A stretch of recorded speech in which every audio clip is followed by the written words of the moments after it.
แค่ต้องเธอคนไทยขึ้นนะโอเคไหมเดี๋ยวก่อนนะเรือเรือมีได้ไงเนี่ยไม่ได้เหรอถึงถือว่าก็มีเรื่องอะไรที่มีแล้วแหละ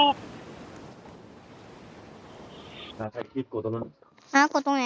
ถูกแล้วตรงนี้เหรอใช่ถูกแล้วมันกดไปแล้วกดไปแล้วเหรอแล้วปิดสีแดงปีสีแดงอ๋อโอเคเล่นแบบอะไรดีอ่ะ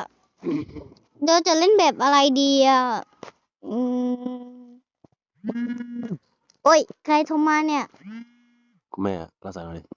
วางสายรับสายหน่อยดิเดี๋ยวเขาว่าแล้วเนี่ยฮัลโหลฮัลโหลฮัลโหลครับอ๋อฮัลโหลฮัลโหลฮัลโหลฮัลโหล แล้วไปเดี๋ยวนี้จะพี่มาจำหน่ายที่ไหนฮัลโหลฮัลโหลฮัลโหลอ๋อมาอยู่ที่เมืองละโอ้ปีนี้นะฮัลโหลพี่บอลอยู่ได้เก้าเดือนนี่นั่นแหละ